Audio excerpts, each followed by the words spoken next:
Good morning to one and all. Looking back from history, Philippines has been a melting pot of rich culture, packed with customs and traditions, diversified people, religious and amazing festivities, and endless repertoire of the arts. A blessed Tuesday to everybody. Diyos marahil na aldaw sa Indogabos. I am Audrey Hugo.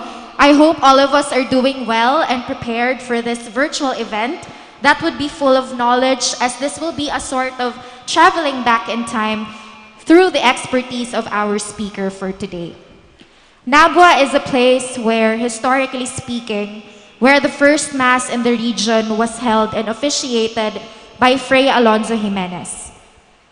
Everyone, this is the webinar on the beginnings of Christian in Tierra Camarines 1571 and the foundation of the town of Nabua, organized by Camarines Sur Polytechnic College's Center for Rinconada Culture and the Arts, and in collaboration with the Holy Cross Parish Church.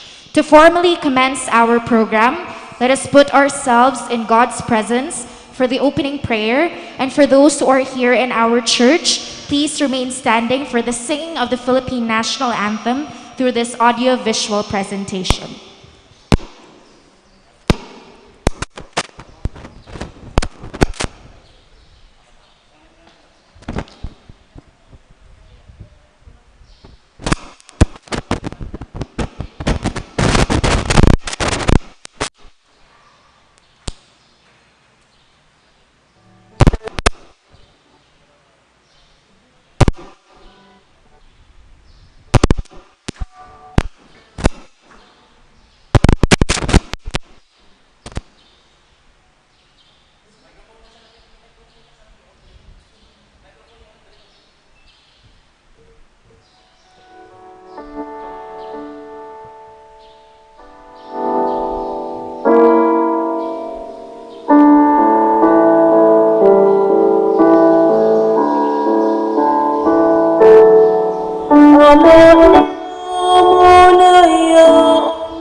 Sa langit mo baka,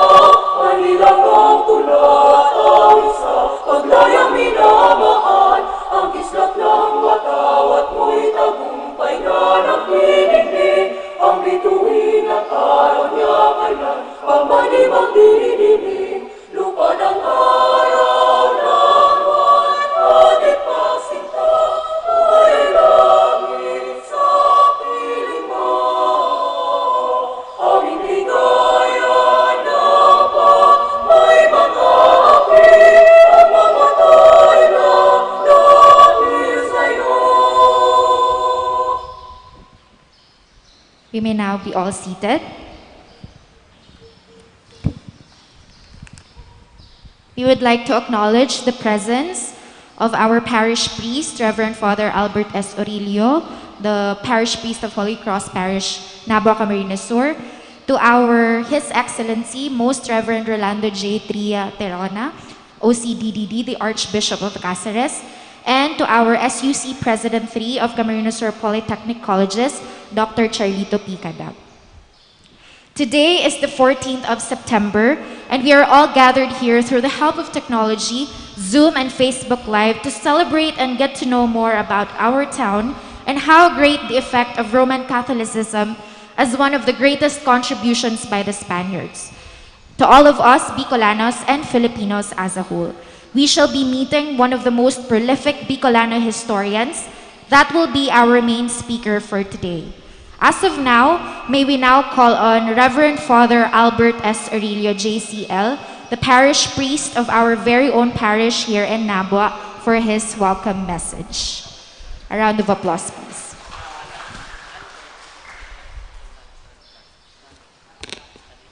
In behalf of the Holy Cross Parish, I welcome you all to this patriarchal church with a 450-year religious history. It is with great pride that in our celebration of the 500th year of Christianity, Nabua enjoyed precedence and even preeminence in the history of Catholic life in Bicol, with the coming of Fray Alonso Jimenez. In advance, I thank the Camarines Sur Polytechnic Colleges, our soon-to-be Polytechnic State University of Bicol, under the leadership of Dr. Choi Kadag and Dr. J. Luzon, the director of the Center for Culture in the Arts, for generously and promptly responding to our invitation to become our lead convener of this activity, to help all of us put some historical grounding to our faith life here as a people. It is my hope that our seminar this morning with Professor Danny Gerona, my former professor and teacher, will enrich our understanding of ourselves as Bicolanos and specifically as Nabuenos. To all of you here present and those participating via live stream, I welcome you all to this religious and academic exercise. Good morning, everyone.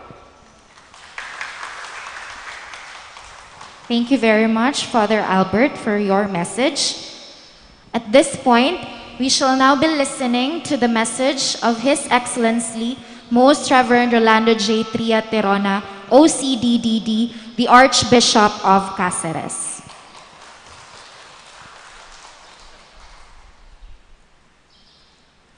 I am delighted to have been invited for this webinar and to listen to a very interesting topic on the beginnings of Christianity in Tierra Camarines and the foundation of the town of Nabua.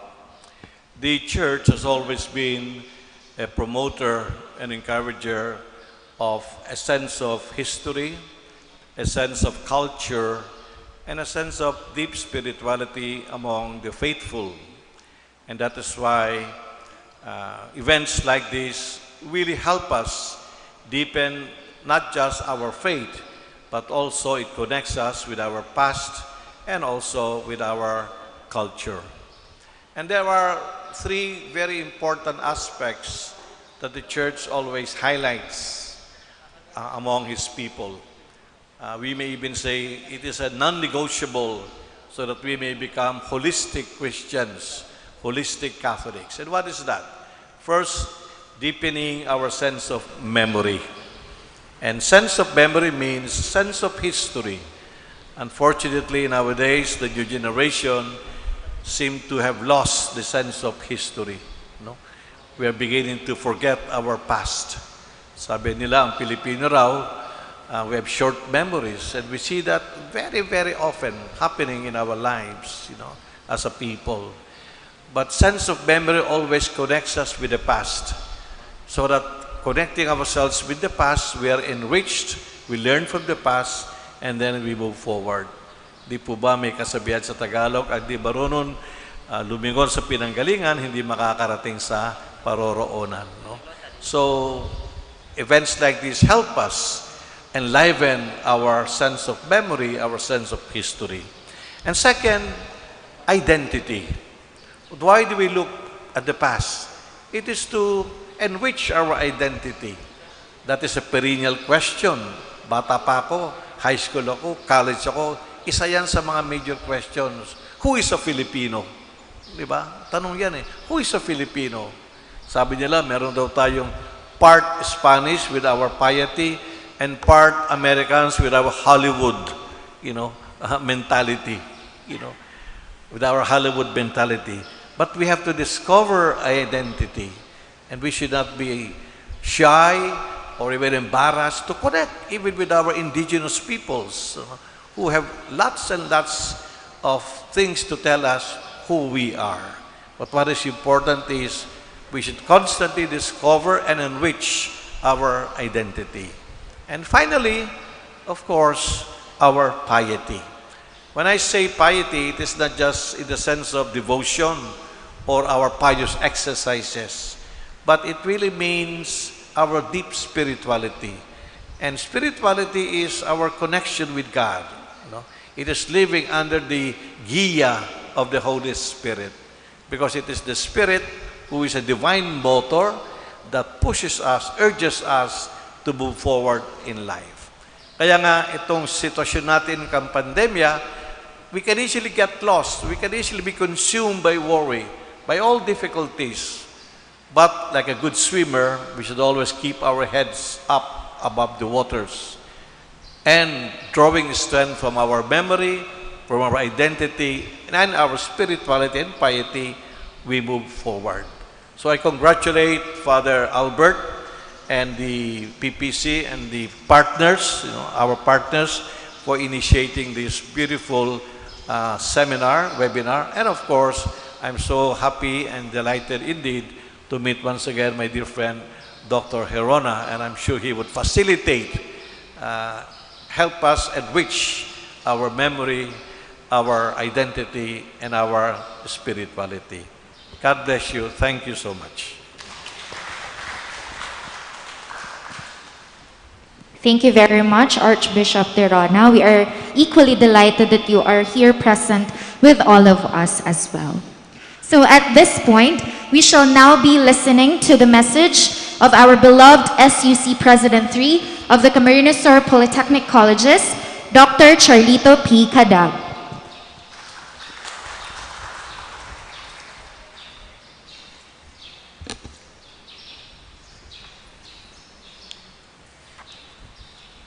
Thank you, Ms. Audrey.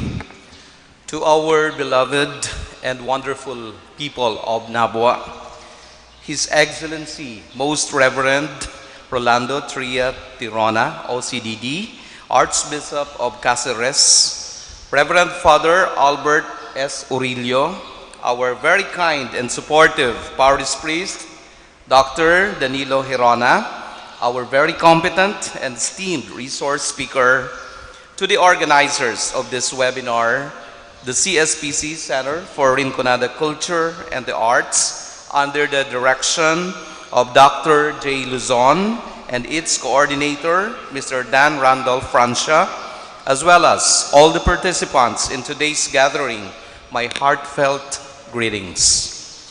I am less familiar with the history of Catholicism in Tierra Camarines, so I am grateful that Dr. Danilo Gerona is here to shed light on how our religion began. The topic of today's lecture will be the Augustinian evangelization in Nabua, Camarines Province. Fray Alonso Jimenez is said to have celebrated the first Mass in Camarines in Nabua. As a result, we will get a refresher on the founding of the Augustinian mission in Ibalon and the eventual evangelization of Nabua.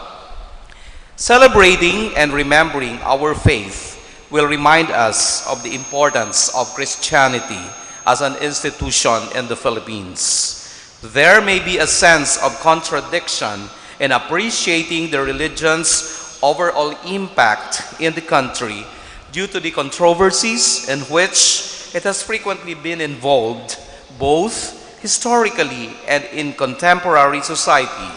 But let us not forget the impact it made in the lives of all Filipinos. Thus, our inability to discuss and learn about church history is one of the reasons why there were challenges and doubts among Christians during the said celebration.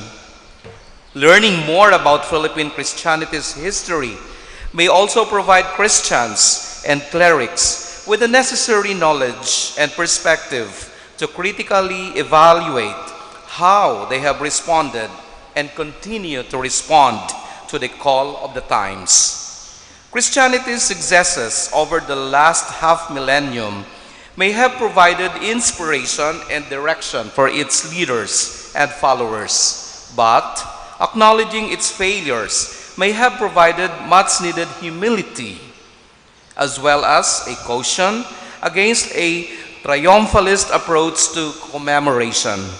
Furthermore, the celebration may be seen as an affirmation of how Christianity has transcended its colonial roots and become ingrained in the culture and identity of Filipino Christians who have repeatedly chosen the faith despite numerous opportunities to abandon it. It attests not only to the religion's relevance, but also the Filipinos' agency in shaping their own destiny. Nabuenos, in particular, is a manifestation of this spirituality. Here is one of Rinconada's oldest churches. People's religiosity has been manifested since the establishment of this church, especially in these difficult times. With the constant ebb and flow of these trials and difficulties in our lives caused by various stressors and glitches such as the COVID-19 pandemic, economic and political crisis, it has also resulted in mental, emotional, and spiritual breakdown, making it all the more difficult for us to refocus on what is truly important in our lives today. That is why I am overjoyed that the Center for Rinconada Culture and the Arts and the Parish of the Holy Cross have undertaken such an endeavor to renew our beliefs and to remind us that when hope and faith fail us, it is critical to remember that it is our faith in the Lord that will lift us up. Let us always remember that God never promised an easy journey, but He did promise that the destination would always be worthwhile. In times of insecurity, it is He who will illuminate the path. Again, I wish everyone a pleasant day and God bless. Thank you very much, Pres, for that very inspirational message to all of us. And just to note, as what our President and our beloved Archbishop of Caceres, this is the time for us to look back. This is the time for us to reawaken our sense of history, our sense of identity.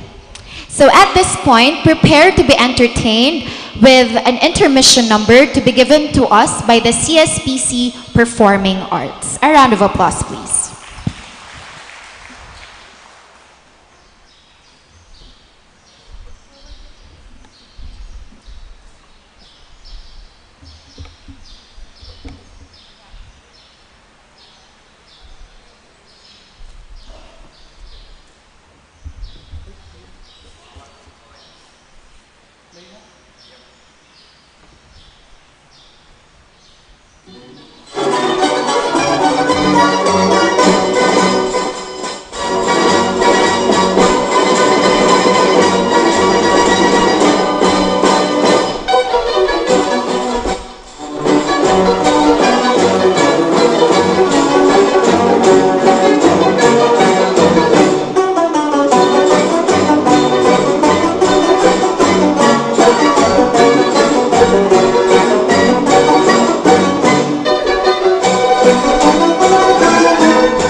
Thank you very much, CSPC Performing Arts. That was very amazing. In fact, that was Pandango Rinconada, which is a dance that is originating from Nabua, Camarines Sur. So at this juncture, we shall now have the introduction of the lecturer. We will be knowing more about our equally esteemed lecturer for today, which will be given to us by the coordinator for Center for Rinconada Culture and the Arts, Mr. Dan Randolph P. Francia.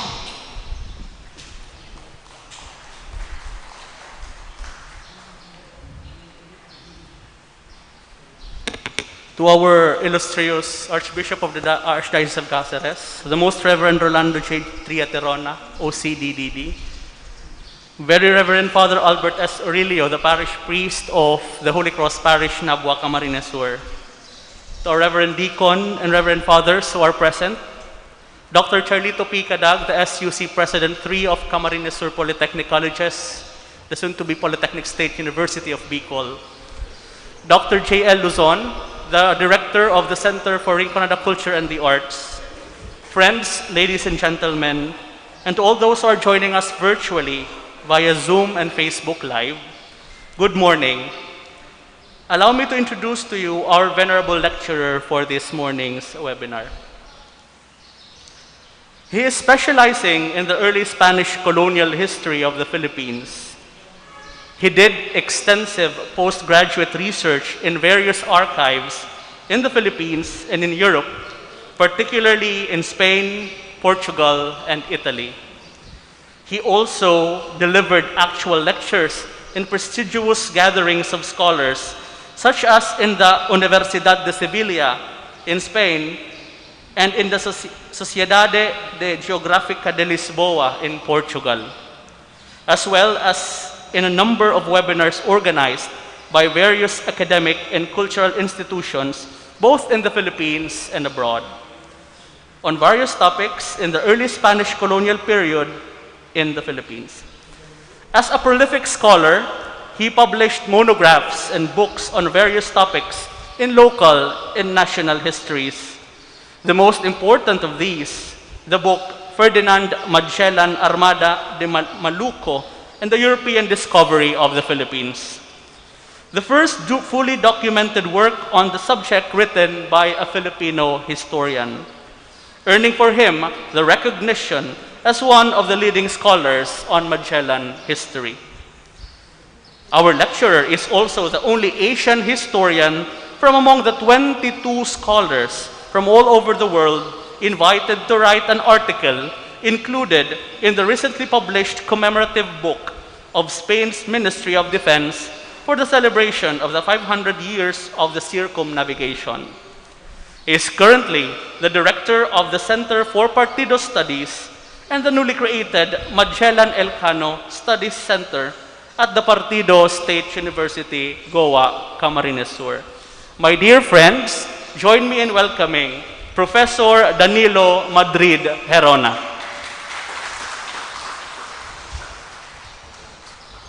Thank you very much po. Of course, I would like to extend my gratitude to Father Albert, who was my student in Bicol history in the seminary way back when he was still an AB philosophy student. And of course, I think philosophy, in some other history of philosophy subjects. Of course, to our Most Reverend Excellency Archbishop Tirona was been a very good friend of mine. We shared very, very ardent thoughts on history. Each time I visit him, would always be engrossed in our discussion with history. And honestly, I'm so fascinated with time Archbishop Tirona speaks. It's so full of profound insights, not only on theology, but also on history, and really very deeply and impressed by your words, Archbishop. And of course, to our president of the CSPC, Dr. Charlie Dag, to the head of the Rinconada Studies, Dr. Luzon, and Dan Francia. To all the people here present at the moment, thank you very much for your presence. Of course, to my wife, who is here, who always assists me, and my computer works, layouting, all these other technical aspects in my research in history. I don't think I can write well without her help. Whenever we do research, she's always my research assistant in Europe, because of the I do not have any knowledge on technology, on computer, and she's the one, I think, obsolete na masyado yung ano ko sa akin. So she's the one who does all these works on computer, especially in abroad. If you do research in the archives abroad, you have to really be very, very steep with modern technology. Much of the things are done already there in computer. So thank you very much for your presence. And my talk today is actually a product of long research in the archives. These are not products of my readings of secondary sources or published works. Most of the information I got here are actually very, very fresh, even from among the Filipino historians. The reason is because I did much of my work on the Augustinian history from the archives of, from the archives of the Augustinians in Valladolid, the home of in the entire world. It's where you find the largest documents on the Augustinians. The reason is because after the Augustinians had been separated from the Spanish province, the Augustinian provincial commissioned me to write their history of the Augustinians. For the first time, this is the first time that a Filipino historian would be writing the history of the Augustinians, because most of the history of the Augustinians were written by the Spaniards. Even in the later part, Fray Isacio Rodriguez was the last Spanish historian who did work on the Augustinians. But once it was separated from Spain, they wanted to look at their history from the perspective of the Filipinos. And apparently, of course, the Spaniards will certainly have certain biases in their way of looking at their history in the Philippines. So they need a historian who is a Filipino to see things from the perspective of the Filipino with apparently minimal biases, even in terms of the works of the Augustinians themselves. So they asked me to do research in line for the 500-year celebration of the Christianization of the Philippines. So much of what I would share here to you are rather fresh.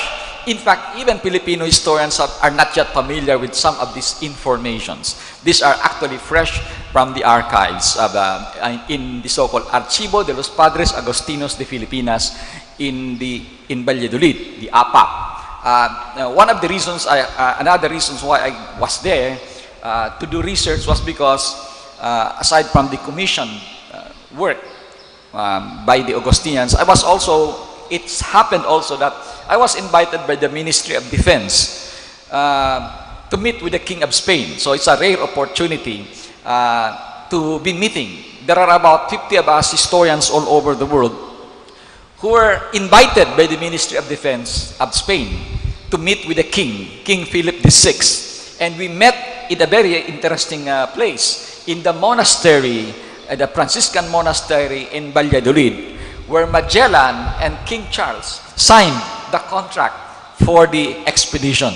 So it was the beginning of the celebration, and that's the reason why I was able to go to Valladolid and did extensive research in the archives of Valladolid. So as I said, much of what you will hear here have never been written at all, not even by a Bicolano historian or even by a Filipino historian. And some of them are very, very interesting, I tell you. So to begin with, this is the map of Sorsogon in the 18th century. So this is about 1780s. It's not very, very clear, but it's from the Archivo General de Indias, from the archives of Seville. And can we focus that guy? No more. So anyway, that portion there was actually showing the Ibalon Bay, the Bay of Ibalon.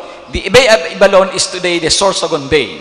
but in the 1570s, that is called as the Baya de Ibalon, the Bay of Ibalon, where, of course, the birth of Christianity, not only in Luzon, took place, but also, not only in Bicol, but in the entire Luzon. Because it was there where our honoree today, Fray Alonso Jimenez, made his first landfall in the Bicol region, and therefore celebrated the first Mass not only for Bicol, but for Luzon. The reason is because he was there in 1569, long before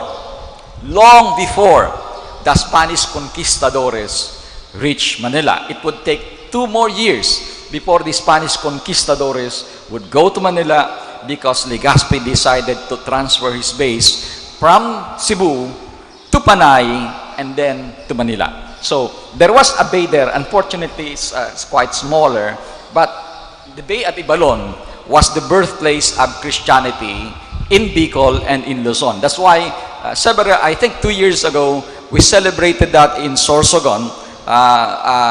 There was a Mass, and there was the ambassador of Spain who was there, and the papal nuncio, to celebrate that first Mass in Luzon. I was there. I was the one who gave them historical insights on the first Mass in Luzon.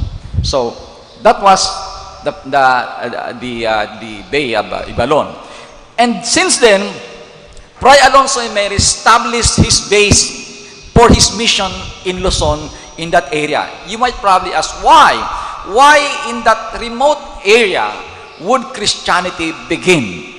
Not only for Camarines or Bicol region, but for Luzon. The reason has something to do with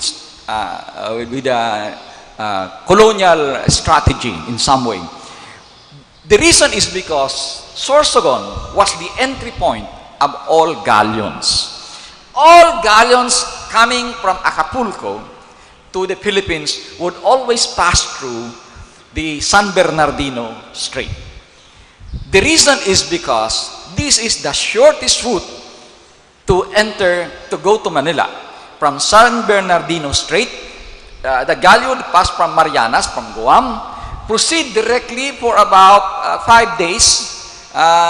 It takes about, I think, 300 leagues in some way, something like that, or 600.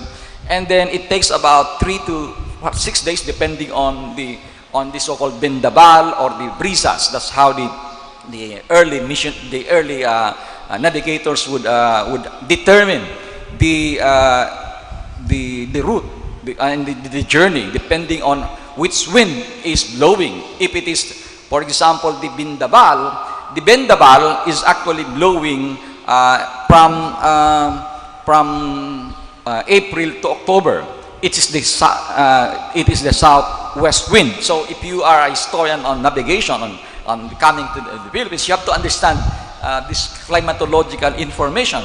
It blows from the south, and it pushes the ship north, so it goes to Manila. But if the brisa is the one that is prevailing, the brisa is actually as the wind that prevails from October to April. And that's the reason why you will notice when typhoons hit the Bicol region during October, November, December, they are very, very strong. The reason is because the brisa pushes the wind towards us, the Bicol region, the southern part of the Philippines, and that's where it becomes very, very strong. And the galleon navigators are also studying, familiar with these things. And anyway, when they passes through San Bernardino Strait, it would only take them about a week before they reach Manila. But if they fail to enter the San Bernardino Strait, then they have to proceed to Catanduanes and all the way to Lingayen, to Batanes, and then move again on a southeast direction from Batanes and reach Manila. It would take another month of journey. Imagine you have traveled for 4 to 6 months from Acapulco in your ship, and then you will add another month without taking a bath, so hungry and so tired. So they wanted to just shorten the trip as they reached the Philippines, so they would pass by San Bernardino Strait. Although San Bernardino Strait is notoriously dangerous. I have read, I did a work on the history of the galleons in the Philippines. It was another commission work. And I saw I'm familiar with the ordeal of the passengers of the galleons. It's a terrible experience if you were alive in the 1600s. So that's the reason why the most strategic place to establish the base of the Spaniards was in Ibalon, in Magallanes, because that was the entry point of galleons going to the Philippines. And you have to understand also that Alonso Jimenez came from Cebu, proceeded to Panay, and then proceeded to the northern part of the Visayas. Therefore, he became the first missionary of the Augustinians to the north of the Visayas. We have, of course, the first Augustinian missionaries of Herrera, Berada, and so the other three missionaries. But then, it was he who proceeded north, Samar, Masbate, Burias, until Sorsogon, to become the first missionary of the Augustinians north of Cebu and Panay. And that's why he established base in Sorsogon. But there is an interesting, can we proceed, Kai? This is the biography, because we seldom have any information on Alonso Jimenez. The previous historians have only very, very little information about him. This is a biography of Jimenez coming from one of the earliest biographers of the Augustinians who wrote this book. Manuel Merino actually is a 20th century, but he gathered it from a certain biographer who wrote one of the most comprehensive biographies of the Augustinians in the 1700s. And he did an annotation. That's what his major accomplishment. He did an annotation, but the author wrote it about 1700s. But it was mentioned there that Alonso Jimenez was from Malaga. He came over. He was the second. There was the first batch of Augustinians. Then they were the second batch. The first batch came in 1565. I think I mentioned a little about the Augustinians because it has a tremendous impact on the Christianization of Bicol region. So in 1565, together with the group of Miguel Lopez de Legazpi, Ordaneta, together with 4 other Augustinians, came to Cebu, settled in Cebu, and then later on decided to transfer to Panay because they were frequently besieged by the Portuguese, because the Portuguese were saying that the Philippines does not belong to Spain, it belongs to Portugal. So to avoid battling with the Portuguese, they moved on to Panay. It so happened that when they moved on to Panay in 1569, 2 missionaries came. They were begging the king to send more missionaries because it's high time to really convert the Philippines, because there was already fear that the Muslims were beginning to proselytize. Far from what we have always thought, the Muslims were not actually engaged in proselytization when they came to Luzon, to Visayas. They were simply trading. But when the Spaniards came to the Philippines, they were worried they would lose the potential of converting the Filipinos to Islam. And therefore, they started spreading their missionaries. In fact, the report says they were from Mecca, they were from Borneo, coming over to Mindanao to strengthen the hold of Islam, not only in Mindanao, but in the northern part of Mindanao, of course, Visayas. So, in a way, providential that the Augustinians came during that time. And for that reason, they started spreading the faith in the northern part. And among those who were asked, there were 2. Fray Juan de Alba. Juan de Alba was an aging missionary, was 70 years old, and so he could not really move very, very agedly. So he cannot really move the way a young man would do. So he was just assigned to Panay, which is very close to Cebu, where the Augustinians have their base because of the Santo Niño. And the other guy was a younger guy. Alonso Jimenez was assigned to the northern part. He was assigned to the northern part with the conquistadores. And you would understand the ordeal of Fray Alonso Jimenez. You joined a group of conquistadores who knew nothing except to look for gold. And therefore, aside from being an evangelizer, he was also performing the role. This is an unwritten code among missionaries at the time, that any missionary, since the time of Bartolome de las Casas, because Bartolome de las Casas proposed this idea that any missionary carries also the authority as protector de los indios, and therefore it carries a certain kind of political power. I can stop an encomendero from doing these things by birth, despite the fact that I am a priest. I can stop him because I was granted the authority by the King of Spain to stand in behalf of the natives. And Alonso Jimenez, imagine, had to do a lot of efforts to avoid offenses, and that was the term used by the king, to avoid offenses to the natives and to God. Therefore, there must be a protector de los indios, and he was doing that. So when the conquistadors were advancing, exploring the northern part of the Visayas, here was Alonso Jimenez protecting the natives. And that's the reason why, in a way, they said there was very, very minimal, you might say, atrocities committed at a certain point in the conquest of the Philippines, because of this role of the missionaries as protector de los indios. Another thing about Jimenez was that he was a very, very good guy in language. It is said that he was a polyglot.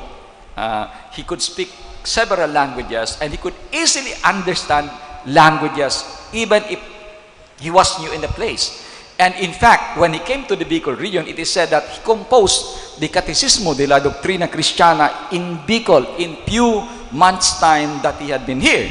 The same with other missionaries. For example, Fray Martin de Rada is said to have composed the dictionary. He composed a dictionary in Visayas, the first dictionary ever written in the annals of Philippine history. It must have been composed about 1566, 1567, 2 years after he stayed in Cebu.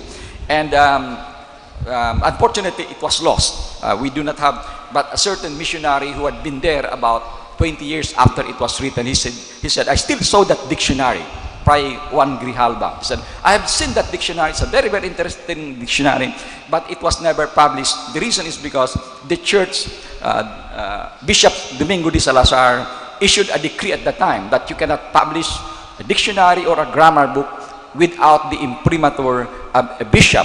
The reason is because he fears that the translations may in a way preserve certain native nuances, which is not good for the people to move on to Christianization if they keep on going back to their native world, native ideas. So that's the reason why we lost track of the dictionary of Father Martin de Rada. But we don't also have any available evidence of what Father Jimenez wrote. So, but then it is said that Jimenez wrote a Catecismo de la Doctrina Cristiana in Bicol in few months' time that he had been in Sorsogon. But there is another thing that should be of interest to us. Whether it's true or not, it depends. But this is something very, very interesting, Monsignor Archbishop. The reason is it has something to do with the claim of a miracle. Can we move? This is a document. It was dated 1590s or 1595. It's a document, it's an original document. And it's interesting because this document says that the first miracle, you might say, in the Philippines could have taken place in the Isla de Ibalon. The text says Isla de Ibalon. Of course, Ibalon is mainland Luzon, which is Sorsogon. But the one who wrote that document says Isla de Ibalon. I have a suspicion that he was probably talking of Burias. The reason is this. There was a certain legend that, of course, not legend, but historical fact that Jimenez went to Burias. He made a small church there and also celebrated Mass there. But then, it mentioned in one of these biographies, the 1700 biographies, that he converted the people of Burias because he was able to persuade the chieftain of Burias, who had 49 children. So that's very, very interesting. The description of the biographer is he had 49 children, and apparently out of several wives. That's not actually strange. In the pre-colonial Philippines, the more wives you have, the more respected you are, because it means you are powerful. Having more wives means having more children. Having more children means having more manpower, more warriors. But at the same time, having more wives means having alliances of various families. So it expanded the ambit of your power to some degree. And that's what happened here. But apparently, why did say Isla de Ibalon? If it was probably Burias, and he was referring to this chieftain who had 49 children, the description also says that he was an old man, un viejo principal, an old chieftain. And what does that say? It says that this un viejo principal died. He died. And 4 days after, it is said, he was revived because of Fray Alonso Jimenez.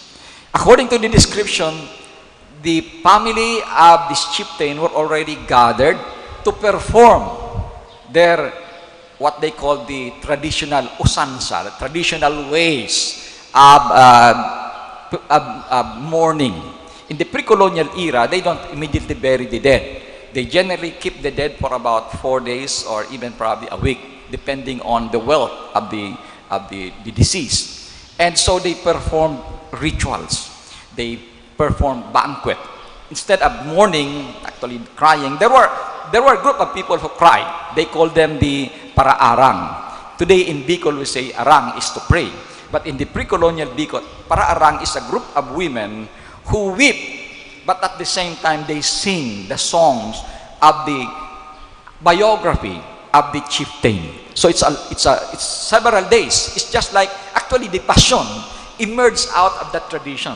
The Passion took away the biography of the chieftain, but adopted the greatest chieftain of all, Jesus Christ. So actually, contrary to popular belief that the Passion was actually very, very Hispanic, no, it's actually an attempt of the missionaries to integrate the indigenous culture so that the people would not find Christianity very, very uncomfortable and something new.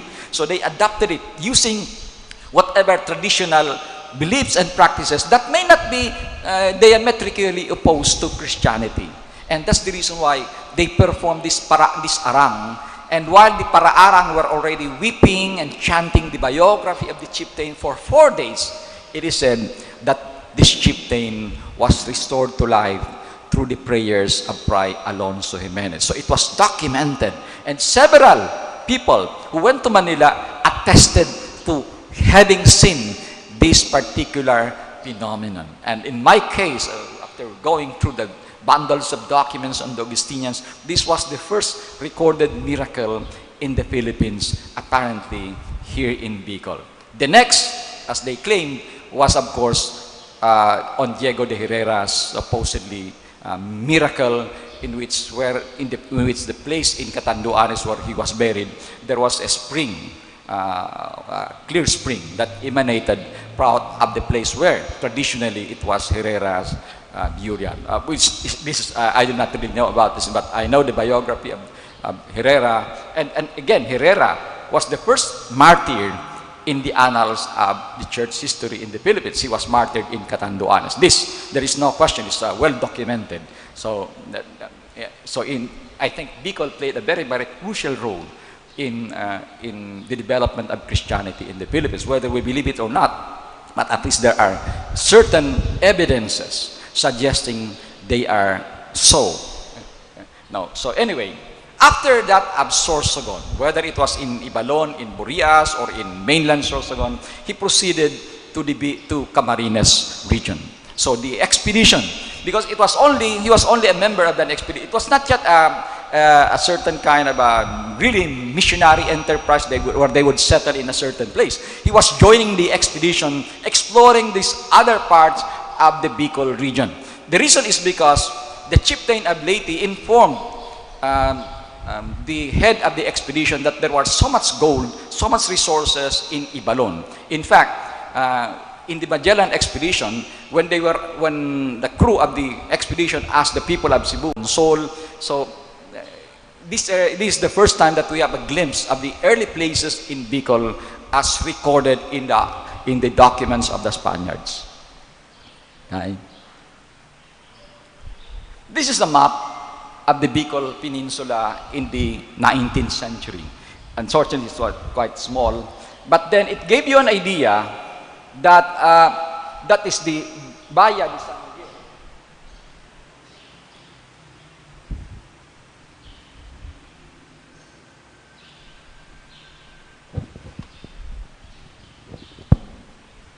The southern part is Lake, the lower part is Lake, Batu Lake. So, why do I have to show this map to you? To show you that the expedition coming from Sorsogon must have traversed from Albay, because in Albay there is a certain river there that ends up to Lake Batu, and from Lake Batu people could proceed this time on a northwestward direction and proceed until the Bay of San Miguel Bay. It's very, very important in the early colonial history of Bicol region, because that was the gateway, that was the route where two major commodities are found. And that precisely explains to you why the Spaniards set up one of the first four royal cities in the Philippines in Nueva Caceres in Naga. There were four: Cebu, Manila, Bigan, and Nueva Caceres. If you look at the so-called Recopilación de Leyes de los Reinos de las Indias, this is the constitution of the Spanish Empire, Nueva Caceres would not be the best place to establish a city. But why is it that they established a city there? Because they guarded the entire stretch of the Bicol River. It's the best strategic point for the Spaniards to control the traffic of two important commodities: gold from Paracale, so that in that Bahia de San Miguel, where it proceeds to Paracale later on, and rice from Lake Libon, from Nabua, because of the so-called Central Bicol Plain. Two of the most important commodities in the early period of colonization. And so, they proceeded most likely from Libon, from Batu, and walked or probably rode in a bangka all the way to the Bicol River, reaching a certain barrio there, which is called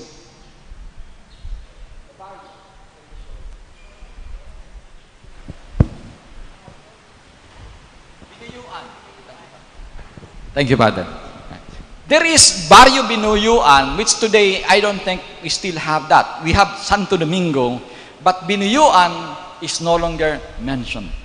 But you have to remember that in the early Franciscan records, one of the villages, supposedly, which constitute the first Christian community in Nabua, was Binuyuan. But today, it's no longer available in our maps and in our records of barangays in Nabua. But before, it was among the villages where Fray Alonso Jimenez must have probably gathered and celebrated Mass here in Nabua. So this is Bula, this is Nabua, and this is Binuyuan. There is the Bicol River, so it's just across the Bicol River where Nabua and Binuyuan were actually converging. Okay? Now, can we proceed to the next? This is from Fray Felix de Huerta. De Huerta was a Franciscan friar. And he mentions there that ruled by their respective chieftains, the barangays of Lupa and Derpanga, Kaubnan, Chieftain Bunayog, Nabua, Chieftain Tongdo, Binuyuan, Chieftain Magpaano, and Sabang under Chieftain Kaayaw were thriving, prosperous villages One of these chiefs, Panga, was said to have descended from the Borneans who migrated to the islands long before the coming of the Spaniards. So these were at least the first, there was a mention of the first chieftains of the villages here in Nabua, which Fray Jimenez gathered. Unfortunately, when I was started to work on my doctoral work, because I was focusing on the Franciscan missions in southern Luzon, and I did extensive work on the Franciscan archives, almost 12 times. I've been visiting the archives there. What is fascinating is I could not find available materials just to identify who these chieftains were. But at least the Franciscans mentioned of the first chieftains who became the, you might say, the cornerstone of Christianization of Nabua. And these were these chieftains. Now, but how sure are we that these were not figments of imagination of the friars? Well, if you are a historian, you have to look for some other evidence. Can we go to another document which is closer to that event? This is another document on the encomienda. Again, very hard to read. But in this encomienda report, it mentioned about certain villages.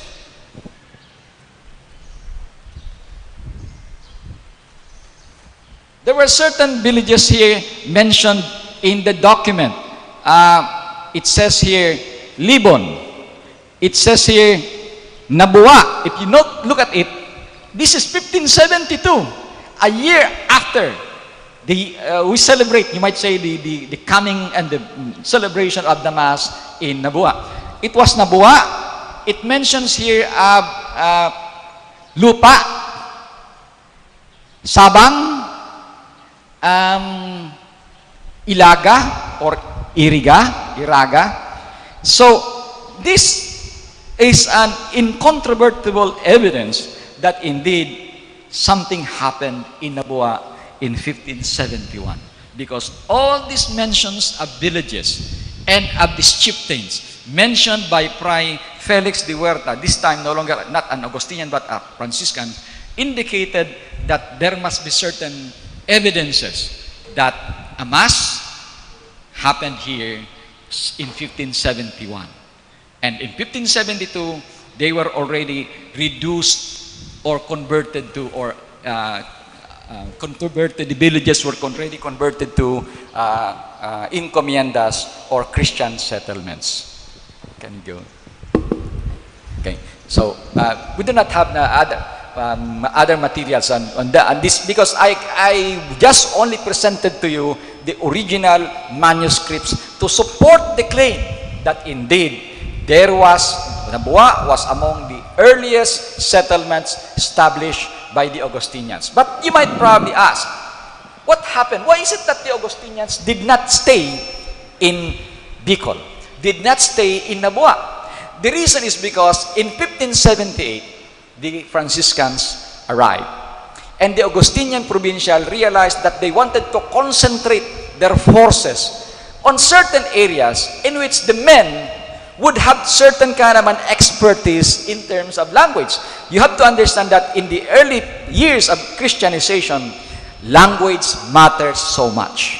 So, for that reason, the Augustinians had already composed dictionaries in Ilocano. They already composed dictionaries in Cebuano. They already composed dictionaries in Tagalog. In fact, they were the first to compose the dictionary in Tagalog. Did some work on grammars of these different regional languages.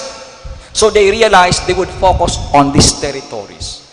So Bicol, because the Franciscans had already arrived and they have no other places to occupy other than Mindanao, the Augustinians decided to give Bicol region to the Franciscans. There was no bishop then. Bishop Domingo de Salazar came only in 1579, 1580, and he assumed, in fact, interestingly, the Archbishop of Manila first landed not in Manila but again in Sorsogon. He walked all the way from Magallanes to Manila for 3 months because of the brisa. It's no longer, the wind is no longer favorable for the galleons, so they have to stay there and walk. So it was for that reason, Bicol became a Franciscan mission. There were also again attempts to enter on the part of the Augustinians to enter the Bicol territory, but in 1594, there was a royal decree which decided that territories should be divided according to the respective religious orders. So in April of 1594, Bicol officially became a Franciscan mission, and the rest, the northern part, Central Luzon, you have the Dominicans. In the Visayas, you have the Franciscans, other parts of the Augustinians, and the rest, Mindanao, and also parts of Visayas, you have the Jesuits. This is how the birth of Christianity happened in the Bicol region, particularly in Nabua. By the way, before I end these things, Fray Alonso Jimenez is an interesting character. I would say, if there is a certain claim, in fact, the biographers claim that he was saintly.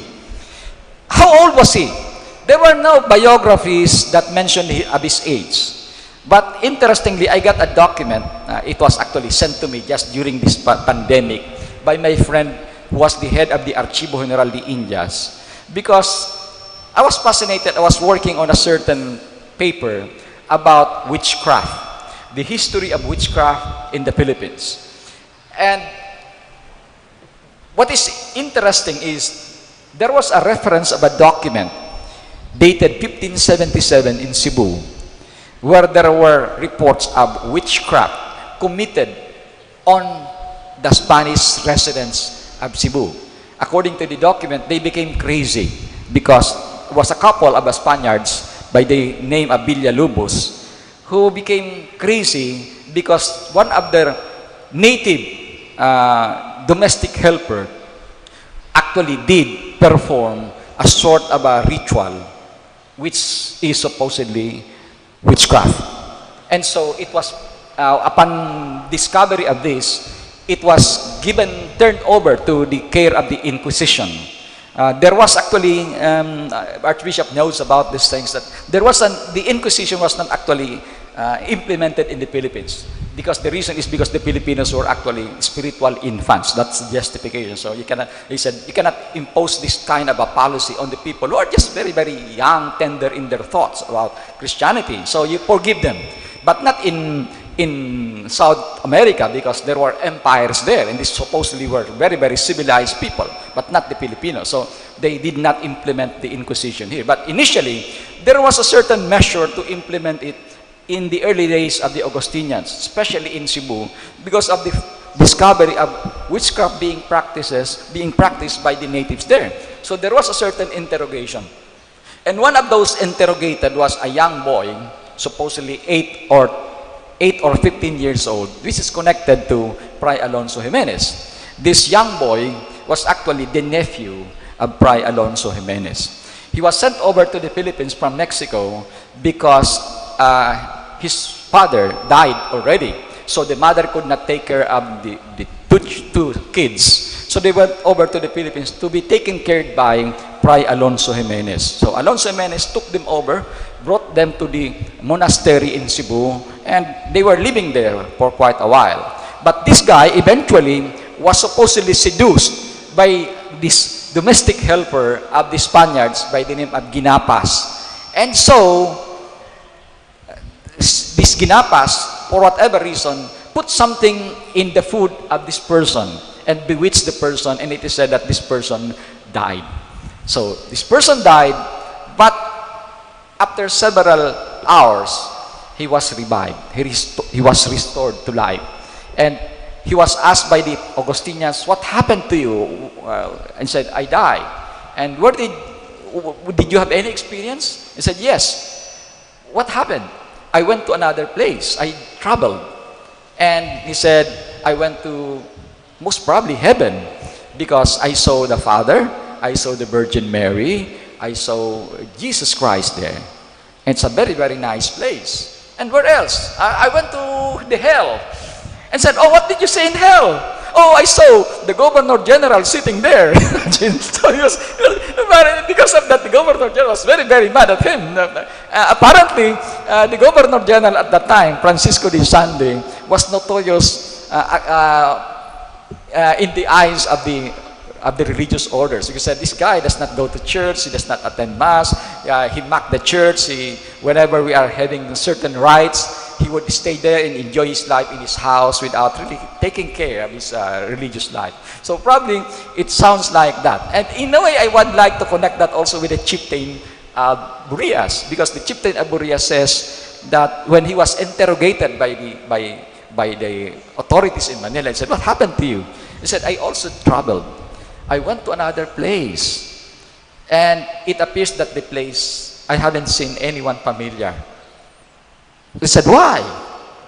"Because all these people that I saw look like Christians, and we are not.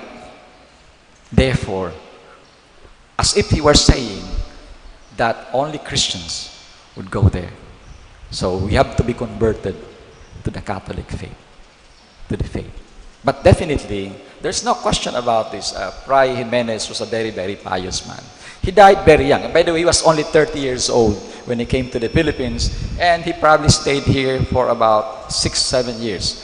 And he became the prior of Cebu and died in Cebu as a very young man. He did not reach the age of 40, so in my estimate. So, and these are very interesting stories about, as I said, the beginnings of Christianity in the Philippines. Thank you very much. If you have questions, perhaps.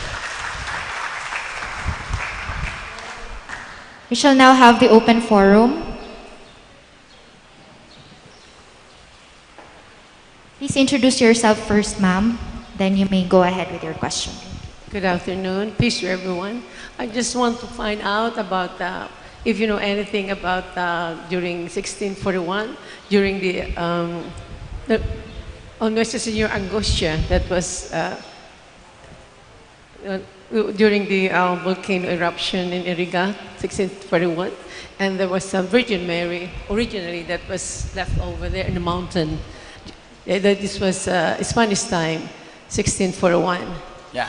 Yeah, it's an interesting story of the Angustia, the 1711. There was supposed to be an earthquake in 1711. And I think I checked, there was really an event that happened that way. But what makes the event here in in Nabua spectacular is because it says the earthquake produced a very, very large chasm, apparently several feet long, and it has a very, very profound depth. And for that reason, they thought, the people of Irig at Nabua at that time thought that it's the end of the world because of the very, very powerful earthquake, which almost destroyed buildings here. And so they make a katipanan, so tipan, meaning say sort of a compromise, sort of a promise that they would always celebrate the feast of the katipanan since then. I think July, something like that. So it's 1711, and it was like that. There was also a certain mention about the child or Mary found in the mountains. It's quite interesting, yeah. It's quite interesting, ma'am, because in most instances, Mary would always appear, or certain miracles connected to Mary or always associated with the mountains. Take, for example, the case of Peña Francia. The people, the devotees of Peña Francia came from the mountain. Here, they also appeared in Agta. The Iriga and the Angustia story are also several versions. They said Mary appeared to the Agta. And I think the message is just like that of Nuestra Señora de Guadalupe, that Mary, in a way, showed favor to the people who are marginalized in the colonial period. In Guadalupe, did not appear to the Spaniards. He appeared to Juan Diego, who was an Aztec. Here, Mary appeared. Mary's miracle was manifested in Peña Francia, among the Cimarrones of Mount Isaro. Here also in Nabua, it's also in the mountain. And so with Iriga. There were stories of the role of Mary in Mount Asug. Why? Apparently, there's also a story that says that, I think the main point, looking at it from the perspective of a historian, the point there, whether they are true or not, is that Mary seems to uplift the marginalized. That's the whole message of these things. That she did not do it for the Spaniards. She did it to the natives as if to justify the importance of the natives in the life of Christianity. That's why she appeared herself to them. And so I think that's one of the other reason there, I think connected certain implications, Mons, sa theology, because Mount Iriga had always played a crucial role in the pre-colonial religion. You have to remember that Mount Iriga is also called Mount Asug.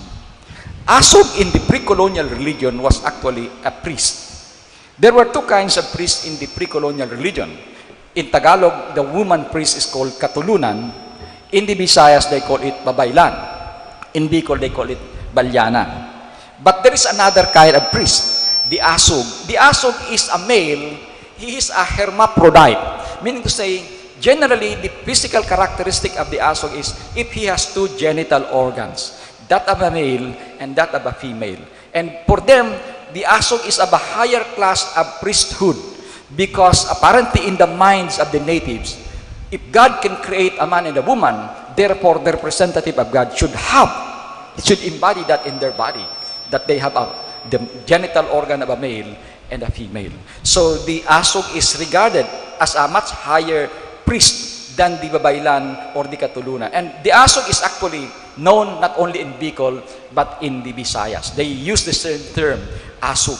And Mount Asug is called Asug, apparently because it must be a ritual mountain in the pre-colonial Bicol. And that explains to you anthropologically why Iriga apparently was associated with aswang. You probably, old people here would know that Iriga has always been associated mo. Sa kultura ng Bicolano, Iriga is always associated as the home of aswang in Bicol. And I think it has an anthropological and historical explanation. The explanation is apparently because the Irigeños must have fought a more difficult battle against Christianity as compared with other people in Camarines Sur, who readily accepted the faith. And for that reason, the Spanish missionaries make use of the so-called form of social ostracism to isolate the people of Iriga who still continue to embrace pre-colonial religion against the other lowland people here who readily accepted the faith. So the people said, oh, if you associate with that, mga aswang yan. So that's their way of, that's a typical approach of the early missionaries to ostracize people who resisted the faith. Apparently, the resistance lies because of the fact that they were the ritual centers of the pre-colonial religion in Bicol. So, yan po. Yes po, Mons. Professor, how long did the Augustinians stay in the Bicol region, and what do you think is the major contribution they did in this area? Thank you very much, Mons. Very interesting. The Augustinians actually did not stay here as missionaries. They were only here as chaplains of the expeditions. But the expeditions, you have to understand, they did not just stay here for 1 week or 2 weeks. They generally stayed here for a month, for months or 2 months, and then eventually returned to Manila to report to Legazpi that, oh, we found this place, we are already implementing the form of taxation, all these things. So, it's essential, there were actually several Augustinians who came over. For example, we have Diego Espinar, who evangelized Paracale, that area there. We have, of course, Alonso Jimenez, Diego Espinar, Juan de Horta. And de Horta is said to have been described by the biographers as the one who introduced the Western style of construction. We don't really know what that does mean, but probably it means that he started implementing, telling the people how to build concrete structures, lime and stone. Although at that time, by 1570s, we do not have yet any material buildings that had been constructed out of that. But most probably, he was actually giving them certain instructions on Western construction, because that is one distinctive feature in his biography that he, according to the biographer, Juan de Horta introduced the Bicolanos to Western style of building construction. Other than that, Espinar, who was also identified as a protector de los indios, because the Spaniards, when they reached Paracale, according to Francisco Pizarro, the conquistador of the Incas, he would say, we Spaniards suffered from a sickness that only gold can cure. So they were so greedy with gold in that particular respect. So they wanted to extract the gold of Paracale, and here comes Espinar protecting the natives against the possible atrocities that could be committed against them because of this desire of the Spaniards to secure gold. And but the whole point there, Mons, is these Augustinians were the ones who were feeding Fray Diego de Herrera. And I think this has not been explored so much in church history. the role of the missionaries as protectors. I always see in the internet the complaints, especially with the celebration of the 500 years, that the missionaries were actually the ones who protected, the ones who justified colonization. That's not actually true. That's a very, very completely erroneous historical information. The missionaries have always been at the forefront of resistance against Spanish, imagine Spanish colonization. They had a very, very matured theology at that time, monks, about conquest. That you cannot just colonize. In fact, imagine Augustinians telling the king of Spain that apparently you have no solid basis for conquest of the Philippines. And therefore, if you are there, de facto, you are already in the Philippines. You cannot do anything about it. That's already there. But you have to do justice to the Philippines by not abusing, exploiting the people, because in the first place, you have no just cause to colonize the Philippines. Therefore, if you do not have just cause, then implement something that is worthwhile to justify your presence in the Philippines. And that is to establish a more benevolent system of governance in the Filipinos. And as I said, much of our Philippine history have not explored this theology of conquest that was been espoused by the early missionaries. I think that's the greatest legacy, monks, of the Augustinians, at least in the Bicol region, in the early phase of colonization. They protected, they complained to the king, and therefore, in a way, it mitigated the otherwise abusive intrusion of the conquistadores in the Philippines. And that explains to you why there was very, very little resistance on the part of the people. Unlike in South America, the resistance of the Aztecs and the Incas were very, very violent. In the Philippines, it was very, very minimal. Thanks to the missionaries in that respect. Of course, there were certain kind of, you might say, malpractices, but that should be overweighed by the goodness, by the protection that they gave to the natives. So, yan siguro, mons, ang pinaka-largest na contribution. Yes, ma'am. Sorry, but I have to clear up. I would like to find out, because I heard this is also recorded in Barcelona about the Nuestra Señora de Angostia during 1641. This is Spanish time already. That time there was water flowing from Iriga, and Lake Buhi Lake was already lake when the Virgin Mary appeared.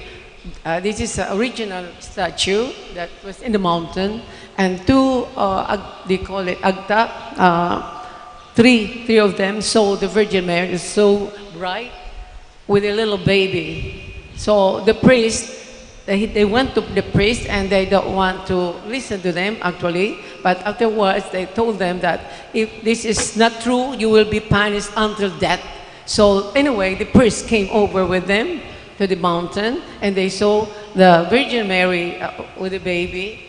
It's just like a pit, but there's a baby, and it's so bright.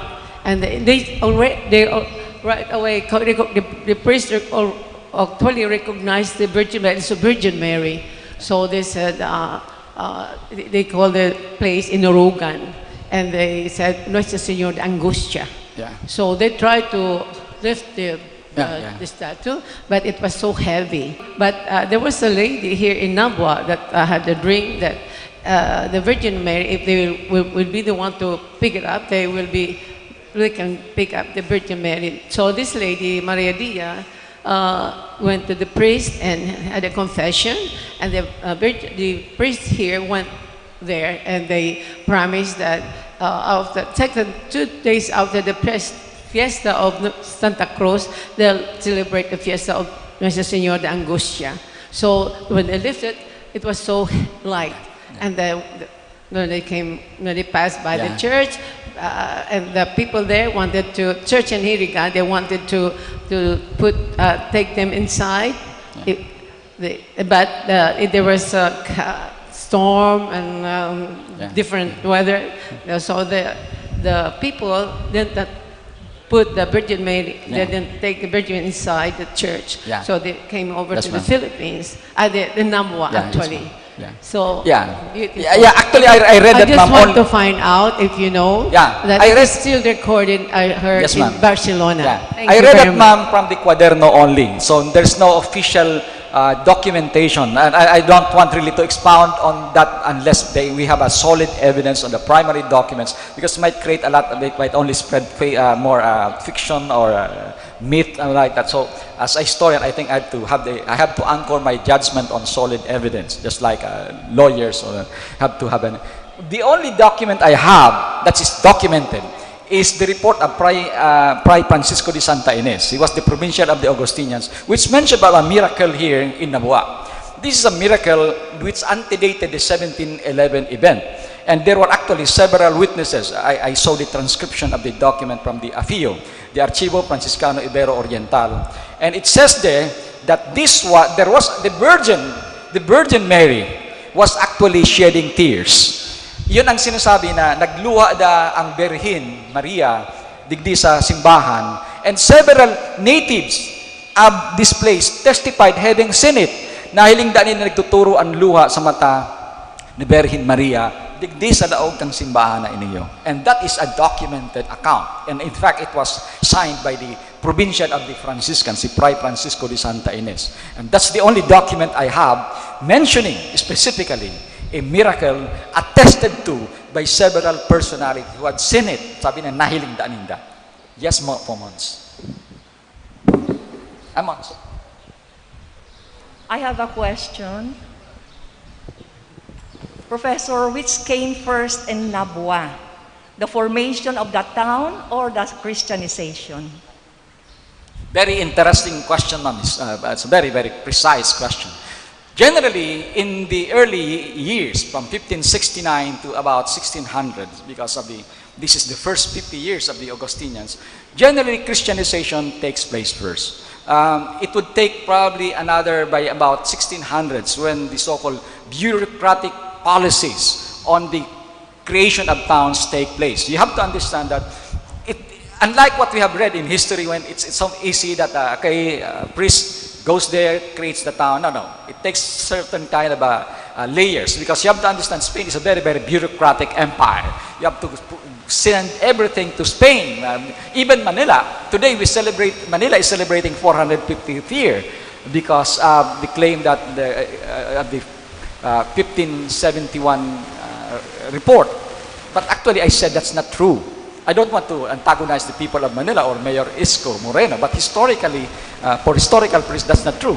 The king only approved of Manila as a city in 1592. Why is it important for that? Why do you reckon the approval of the king? The approval of the king is important for one purpose, for funding.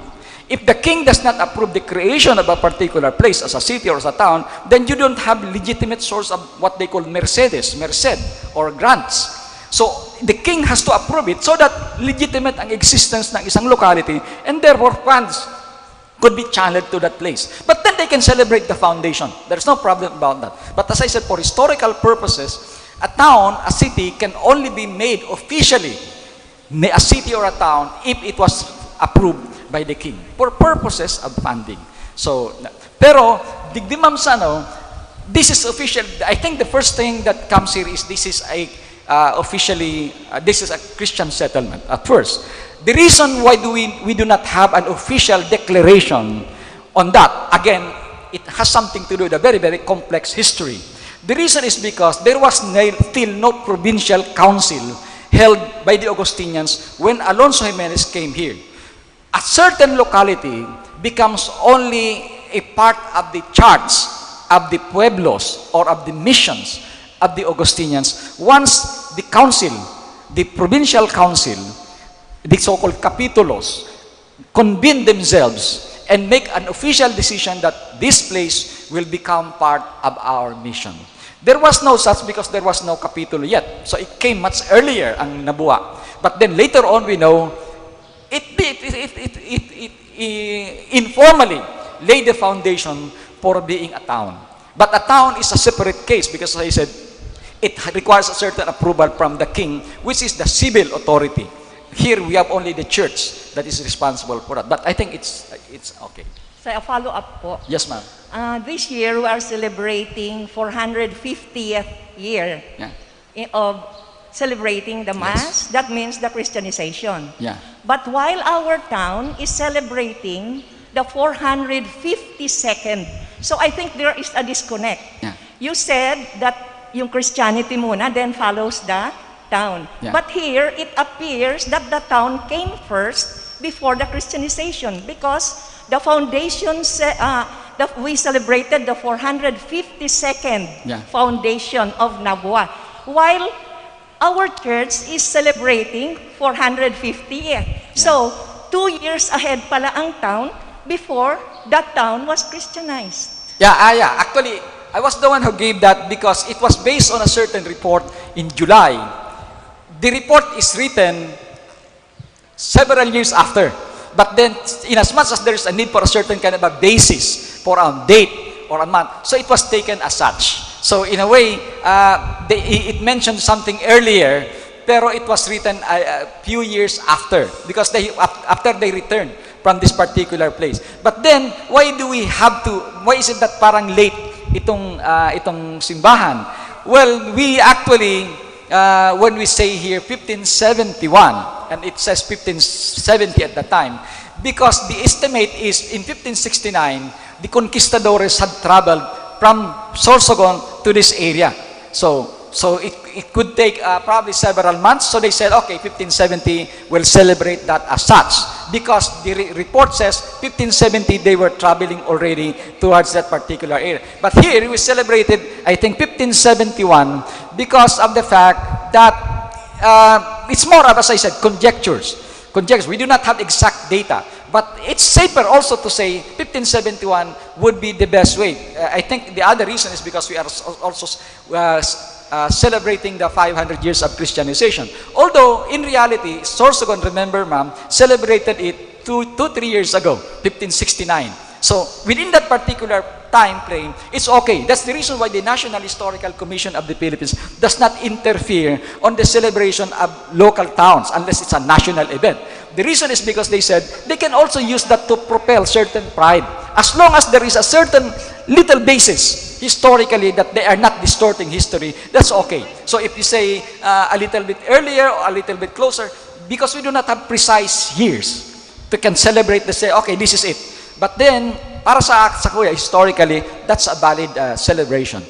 Unless we find a specific document says it should be 1570 or 1571, then there's a problem there. But if not, we can probably surmise it could have been in this particular period, because you have to understand there were no specific dates as to the coming of the Augustinians in this area. We know 1569, there's no problem there. We know 1572, they were already encomiendas. But within that particular 2 years, we have no specific information as to what really happened. But then, it's an important event, so we have to celebrate this. It's an important, and you have to understand that happens in histories. Controversies happen unless they are resolved. Just to point out one case, for example, ma'am, we still have a case today. Somebody filed a case against us. A certain man from Butuan was an owner of a certain of hotels, all these things, because we declared the Limasawa as the place where the first Mass, we upheld the controversial site of the first Mass as Limasawa. It has been approved by several commissions already, and we were the last commission. And so this guy did not like it, so they filed a case against us. We were about 6. The head of the committee was the national artist, Resel Mujares. One is the historian of the Spanish embassy, myself, a certain representative of the CBCP, Father Tony De Castro, a Jesuit, a historian, and a professor of Ateneo de Manila, a professor of La Salle. He questioned our judgment because apparently it does not favor his own particular, interest in this particular respect. So, well, that's an issue. But as I was saying, unless we have an available evidence specifically, then we have to really rectify. But at the moment, it's okay to have certain kind of a discrepancy in that way. Yes, ma'am. So you said first that Christianity came first. Will it not make our people malilibong confused because in this case, 452nd founding anniversary of Nabua and 450th year of Christianity. For us, maski ako po, nariribong ako. Dahil sabi mo na una ang Christianity. Ngunyan, pigse-celebrate ta ahead ang founding of Nabua. Ahead of the 450th year of Christianity. So will it not give confusion to us Nabuenos? Yeah, actually that's a good point, ma'am. Actually, I just learned about this year, this time that we celebrate 1571. Although in Nabua celebrates 1570 in some way. But so when I came here, when the invitation was sent to me, it's 1570. But as I said, there's no problem with that. I think apparently the parish wanted to put it in the context of the 500 years. So okay lang. Siguro sabi ko nga ma'am, unless we have a very very specific evidence, okay. Siguro we can adjust that. Probably 2 years celebration or probably it's 1570, 1571. Pwedeng i-adapt ang araw kaya na period na yan. Because I think Nabua adapted, when I wrote a book, there was a document there it says July 1570 something, and since then they did not invite me when they make a certain kind of an ordinance adopting that as an official foundation date. But apparently it has a basis because on that particular date, July, that it says that he reported Manila that there was a coming here of the conquistadores. So that's it. Pero para sa kuya, no, there's no problem there. You can probably adjust that further. You can probably write something about this 1571 in connection, because this really we don't really know until when did Alonso Jimenez return. Definitely within this particular period, he was still in Bicol. Yan ang point dyan. He never went to Manila at one thing. This is the mission territory, and he probably stayed here until that particular period. We don't, unfortunately, yun nga, wala tayong specific na when was he really here. But I would surmise that he was here until 1571 because there was a continuous mission work in this particular area of the Bicol River District. I'm very sure of this, there was any report that says that Jimenez went to Cebu, left Bicol. No, it happened, I think, only in 1573 when he was appointed to become the prior of Cebu convent after that. But until this time, he was here. In fact, another evidence, Jimenez was the only missionary of the Augustinians who never had any signature. It's important for me as a historian. What do you mean by signature? I could not find any signature of Fray Alonso Jimenez. In what document? In the so-called Libro de Gobierno. Any historian who should rely on primary documents should read the so-called Libro de Gobierno. The Libro de Gobierno is an official document of the Augustinians because everything that they were doing from 1572 until that period were written in this particular document. It's only Jimenez who does not have a signature there. What does that tell you? As a historian, it tells me one thing. He was never in Cebu. He was never in Manila to sign these documents. All the while, he had always been here in Bicol.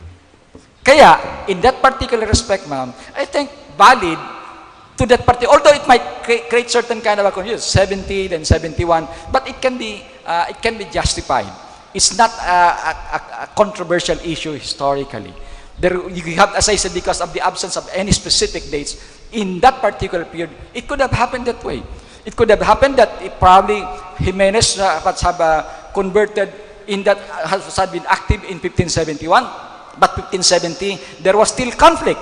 And that's another consideration. And I think in a way that justifies the church. Because the missionary, although he is the protector of the Los Indios, he cannot simply intrude in the activities of the soldiers. If there is any resistance, the soldiers had to engage the natives. So that's one thing. That's the reason why Jimenez would in fact eventually complain, or even Herrera would even complain to the king of the approach adopted by the by the soldiers. But I'm sure of the documents here, I've read the documents, that the Bicolanos resisted heavily, at least in the early years of the Spanish conquest. They resisted. Again, may context po niyo. Kung napunta nag-resist, did you not say na very, very peaceful ang mga Bicolano? And why is that? Well, one thing you have to understand is this. In the psyche of the pre-colonial Filipinos, their gods manifest themselves according to who they would favor. So kaya nga, very effective ang account kan mga missionaries of miracles because of the fact that is a very, very persuasive power for the natives to be converted. What do I mean by that? Sa Bicolano, may document naman sinasabi ni Fray Martin Herrera that the Spanish soldiers were telling the Bicolano, surrender, surrender, surrender para walang bloodshed. Sabi daw ng mga chieftains dito sa Bicol River District, no, we have to prove first that you are worthy for our own surrender. So, ang idea kasi nila, power is tested by sword, by conflict. So, if you are the powerful, then God is actually protecting you. Your God is indeed powerful. Kaya sabi daw ng report ng mga conquistadores, one of the fierce battles daw that happened, at least in the early stage of conquest, was in Bicol. In fact, one of the chronicler was mentioning of the weaponry of the Bicolano. Sophisticated daw kasi masyado ang weaponry natin sa Bicol River District na yan. Very, very sophisticated. Sabi niya, we are already using helmets. We are already using armor. We have lantakas, cannons. So we have a very, very sophisticated armament to engage the encomenderos or the soldiers in war, the conquistadores in war. And that probably would take some time before Christianity would be accepted by the natives. In that respect, if they came here in 1570, I don't think in that particular year, they would immediately begin the conversion of the natives. Generally, they have to allow the conquistadores to do what they call pacification. Pacification. Well, is that justified by the Augustinians? Yes, in some respect. It can be. If the natives does not immediately accept the overture for peace. Yun lang naman isang requirement noon for what you call the jus bellum in terms of the just war, the law of war, that you have to accept peaceful approach first, diplomacy. If not, then we have to resort to war. But then, after war, then the church comes in and then allowed conversion. Kasi, ang dahilan kasi yung experience nila, sa ibang places daw, there was so much resistance that in fact, the priest is compromised.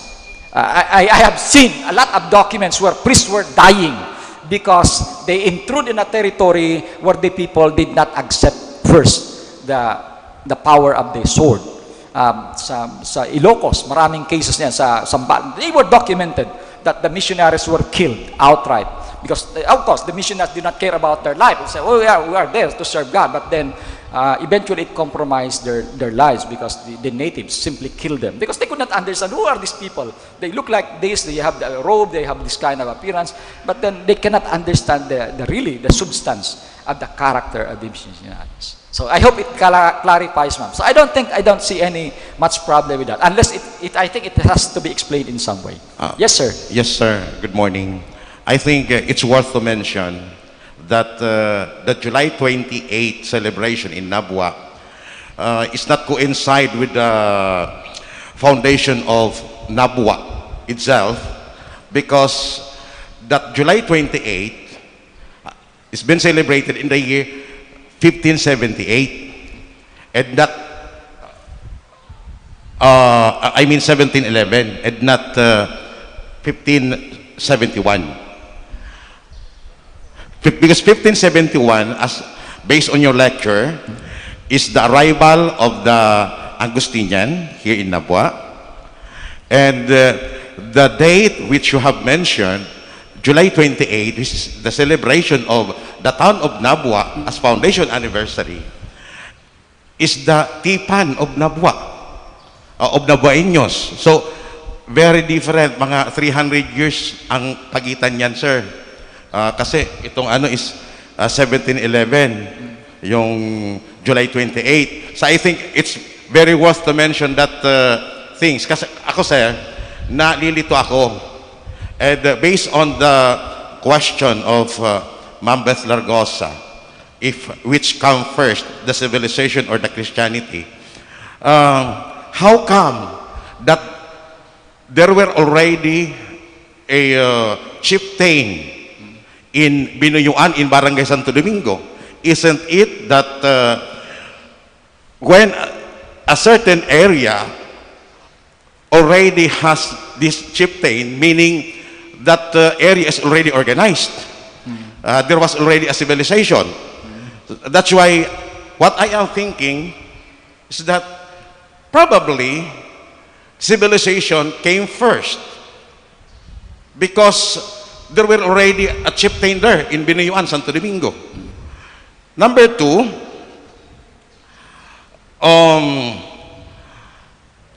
para itong ambiguity mahali kasi ako, sir, igwa ko niyan aki. Nag-ireskwela, nag-aadal. Importanteng marahin na nag-jive ang data from the church and then ang data from the government na parehas. Maski ako, hinapatawakan sa kuyang akin, dahil ako makasimbag, may tarpaulin, dakulaon dyan sa munisipyo, celebrating the 452nd foundation anniversary. And yet, si Father Aurelio, every Sunday, pag nagmimisa, iyan sa iyang pigpapara, sabi na, we are celebrating the 450th year of Christianity here in Nabua. Saan sabi sa kuyang aki? Ano po talaga? Bot sabihin, garo pala ngayon ako kaini. Ipinangaki na, pero dahil pa nag-i-exister. Nangyari na nga ni, ang kuyan, ang bot sabihin, pinangaki na ngayon ang banwaan ka Nabua, pero mayong simbahan that time.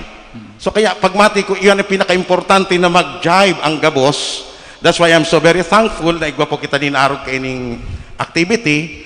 Tangani na ma-correct itong gap sa pag-ultanan po kang 450th Christianity and 452nd Foundation Anniversary of Nabua. Thank you. Okay. So, this is, you are supposed to be celebrating 450 po. 450 ngunyan. Si town po celebrated 52nd. 452nd. So it means that they celebrated 1569 sa town. Okay. 1569. So yan nga, yan po. I think that's in a way confusion because that was the year that they adopted the town. In the town was actually the coming of the Spaniards in Sorsogon, 1569. But then we don't really know what month, but 1569, that's definite. It's documented. Pero did they reach that particular period? What month here? Most probably 1569. They were already here. Kaya lang yung ano po yan. There were 2 years that seems to be a gap here. So I think it has to be resolved later on, fathers. We can talk about these things later on. Pero itong 1578 po, the 1578 is actually the beginning of the establishment of the missions by the Franciscans. The Franciscans divided the Bicol River into 4 major mission zones. We have Nabua and Libon, then we have Naga, Kipayo, and Kipayo, Naga, Nabua, Libon, but sometimes they said Minalabak also, they included. So that is in 1578 already when the Franciscans came in. I would say, in terms of foundation as a pueblo, mayo kitang date talaga. It's unfortunate because most early towns did not have specific dates of foundation. The other reason is because most probably the documents were lost already because that's much older. Kaya mas worth sa mga towns that were founded in the later part of our history. 19th century, most of them are available. Kaya lang, much of the towns wanted also to have a claim for glory, for a rallying point of pride. They tended to choose older dates. That's why I said, okay, you can accept, I can adapt that, but it has to be clarified. So, yan lang po ang ano. Yes, sir. Thank you so much for that. Actually, excuse me po, Father. Actually, iyo po yan sa kuyang gustong madangog na kasing bagal na kadipisil po na magpaliwanag, lalong-lalong duman sa mga estudyante na nag-aral po ng history. But then, Father, Sir Dan, ang inahapot po kang kadaklan, iyo na kung ang banwaan kan Nabua na discover kang I mean ini muna saro. Dahil daw nangangahulugan na itong Augustinian kan pagdigdi ninda ang talagang hinaman ninda magkaigwaning pueblo, and then kan mag-abot ang Franciscan saka sinda nagkaigwaning Christianity na horip. So ikukuyan tayan itatama tayan. Pero ang question po araw kay ni bako daw na ang mga Augustinian or any missionaries pag nagdigdi sa Pilipinas kung sa insindang lugar na duong duman sinda naggigibo ning development. Nabasa ko po sa imong mga surat kung ano ang mga church kang Naga City yaon diyan. So nagduong po sinda sa sitio Binuyuan kan Barangay Santo Domingo. Why is it that the development, the civilization in Nabua was done here, in this area, natatabako duman. So siguro, makakatabang tangani na i-dig out na pa po itong istorya, tangani mas kompleto po ang sa tuya maaraman. Thank you. Yeah. Well, okay, Father, may Father. And those Father. Reaction. You have said also in my readings, Fray Alonso Jimenez stayed very briefly here in Nabua, but it was an intensive evangelization here during his stay here, and after a year he went to Panay. Now my question is, what happened after 1572 until 1578 when the Franciscans formally established the Parish of the Holy Cross? Very good point, thank you, Father. I think we are gradually clarifying a lot of points here. After Jimenez, there were other Augustinians, okay, as I said, Diego Espinar, Fray Juan de Horta, there's another guy. But they were evangelizing, remember, no longer just a particular point. The entire Bicol River stretch. In fact, even as far as Paracale. So, yung area yan, I don't think you can evangelize that in a week's time. It would take months and probably even years. Kaya nga, sabi sa kuya, it's no problem when we say this particular year, 1569 to 1571, that could be a year of evangelization. There's no, because we do not have specific evidence. And yet, logic, the way I understand the work of evangelism, it does not happen in a week's time. It takes probably months or years. You have to understand the language of the people. There were no, when the Spanish conquistadors came here, there were no interpreters, except the Visayans, that the allies that joined them. So it would take some time before he could be able to communicate in the context of the natives' world, language, the message of the gospel. Kaya, dayan madaling, sabihin tang 1 month lang, tapos na ang conversion. It would probably take several months or several years. Kaya it makes sense to say that in that particular period, 1569 to 1571, that could be the time when these two places, the civil government, although sabi ko, the civil government, there was no civil government then. There was only the discovery of Nabua. But a much longer things happened, the conversion. Ang conversion takes a much longer time. In fact, you have to remember in the case of Alonso Jimenez was left with only 6 soldiers in Masbate after a while because Miguel Lopez de Legazpi summoned the soldiers back to Cebu and nagpawalat si Jimenez. Sabi niya, I cannot leave these people.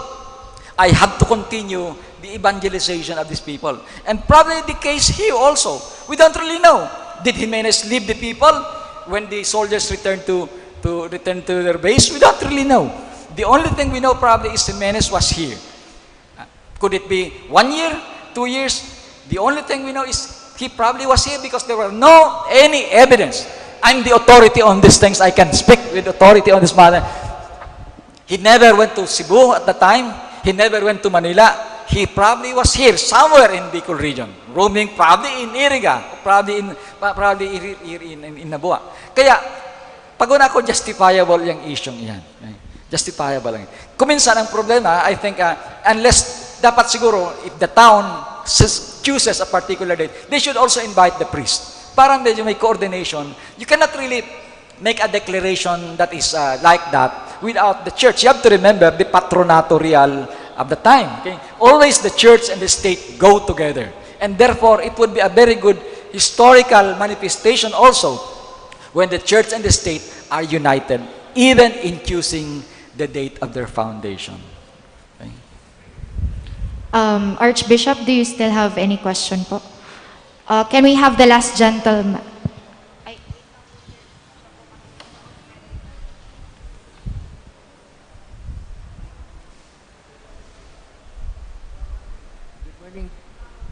Good morning, Dr. Gerona. Good morning. Ano? Inspiring your topic about the Christianization of our country.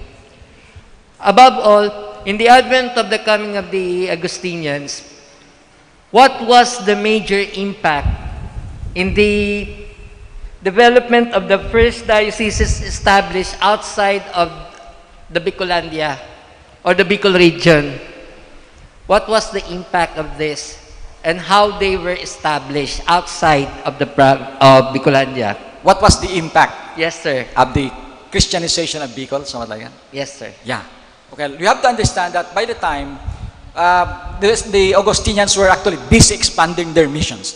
From 1565, not 1565 becoming, but they started actually working only on the missions by about 1569.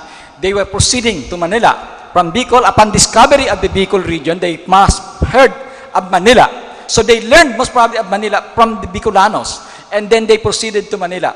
You might probably ask, why is it that the Spain was interested in proceeding to Manila? Well, this is another interesting secret. After a while, the Spaniards in the Philippines and even the missionaries were no longer interested in some way for the Philippines alone. They realized that there are bigger civilizations ahead of the Philippines. So, when Legazpi learned of this, he decided to transfer to Manila, and the Augustinians approved of this. The reason? Because of the potential conversion of China and Japan. They realized that if they transfer to Manila, Manila is the closer point or as a transshipment point for the journey to Japan and China. That's the reason why from Manila, the Augustinians opened their mission, and also the Spanish Governor General opened a mission, opened a villa, the so-called Villa Fernandina in Bigan, because Bigan was closer to Formosa, to Taiwan, to Macau, to China than Manila. And they were using that eventually to slip missionaries off to China and Japan. That's the reason why there were actually missionaries who were undocumented because they were interested in the conversion of China and Japan. In fact, Fray Agustin de Albuquerque, one of the early Augustinians, was even willing to sell himself as a slave to the Chinese so that he would go to China incognito as a missionary, but penetrate China, eventually convert China, serving as a slave. Good morning, Doc. Good morning, po. The local government of Nabua, in collaboration with the Holy Cross Parish, had been applying for a declaration of holiday during the celebration of our founding anniversary of the church or founding anniversary of the local government. But up to this time, there is no result yet. There is no approval of our petition or application. Unlike other religious feasts like the Peña Francia, the Ibalon festival, and other in the south, like for example Santo Niño, they have been approved. The declaration of a holiday is approved. So, pag nagse-celebrate ang CSPC nagkaklase because according to them, there is no declaration of holiday. Magkakakonflictan niya ang COA pag nag-holiday kami. The same thing with other schools and institutions in Nabua. So, is it because of the conflict between the declaration of the church 450 years and the declaration of the local government 452 years? Or what else? What do you think is the reason?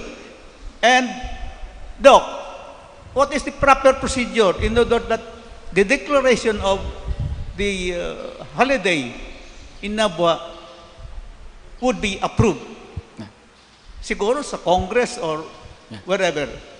Thank you, Doc. Yeah, thank you very much po, sir. Actually, there are difficulties also when there is a national government involved in the approval of certain events, even the foundation. Of course, there is first some problema di po, we still do not have the direct official reference to a date when it was founded. So, when they started having a sort of they informed me that they are planning to put up a foundation in Nabua. I was telling them, one problem that we will encounter is we do not have a specific dates of the foundation. But then they said, okay, we just want to have a rallying point for the celebration of our town, a birth of our town. So we said, okay, we can choose from this particular date. Okay po yan. Pero, ang National Historical Commission, if you are now going to bring it to national level, they would demand particular evidence. Yan ang problema dyan. In fact, when Albay raised this issue of the foundation of Albay, I was the one who gave the foundation also in Albay. When they raised this issue, it took some time before it was approved because of the fact that they have a deliberation whether the document presented actually fits with the historical evidence that they have in the National Historical Commission. Ang problema ko minsan, a historian is more knowledgeable than the people of the National Historical Commission because most of them are actually not experts. They are hired, some researchers are hired, but they are not actually experts in the documents available in the European archives. Kaya kuminsan, wayok silang ibang sources, so they have to delay that. But here, ang problema sa tuya, bakit ang reference point kang official document? That's one problem. And I think the National Historical Commission understands that. Kaya lang, they're also worried because other offices, probably COA later on when there is a need for some funding, they would demand certain official documents. And I do not know how they would do about these things because mayo talaga itang official document. These are all, their main bulk of the information we have is taken, is lifted from certain evidence but not directly pointing to specific dates of foundation. Yan ang problema po sa tuya. Okay? Pero, yan, to use that only as a rallying point of pride, for also church to have something to hold on to as the basis of their foundation, valid yan. Kaya lang, when we deal now with the official documents, I do not really know the intricacy of the bureaucratic processes because they would demand, certainly, official evidence. Unfortunately, yung nga na yan, early towns, early cities, hardly have any evidence, official documents regarding their foundation. And I know that very well, masasakitan, maski sa Spain, maghanap ka mga official evidence. Thank you very much, Sir Dan. And due to the time constraint, we will not be able to address any more questions, but hopefully, we could contact you, sir, if ever in the near future for the future queries of our audience. Thank you again very much, sir, for that worthwhile and comprehensive talk for all of us. So at this point, we shall now have the awarding of certificate. Sir, stay ka na lang po dun, sir. Certificate for our lecture. To do the honors, may we invite our SUC President from CSPC, Dr. Charlito P. Cadag, together with our Archbishop of Caceres to do the honors, and Dr. J. Luzon from our Center for Rinconada Culture and the Arts, and Father Albert for the awarding. May I read the citation of the certificate? Republic of the Philippines, Province of Camarines Sur, Camarines Sur Polytechnic Colleges, Nabua, Camarines Sur, Center for Rinconada Culture and the Arts. This plaque of appreciation is hereby given to Dr. Danilo Madrid Gerona, for imparting his time and expertise during the webinar entitled The Beginnings of Christianity in Tierra Camarines, with special reference to the 450th anniversary of the First Mass and missionary activities and the eventual foundation of Nabua, held on September 14, 2021 at Holy Cross Parish, Nabua, Camarines Sur. Given this 14th day of September 2021 at Holy Cross Parish, Nabua, Camarines Sur, signed Reverend Father Albert S. Aurelio JCL, Parish Priest, Holy Cross Parish, Nabua, Camarines Sur, signed Dr. Charlito P. Cadag, SUC President of Camarines Sur Polytechnic Colleges. Ladies and gentlemen, Dr. Gerona. Thank you very much once again, sir. Photo op po.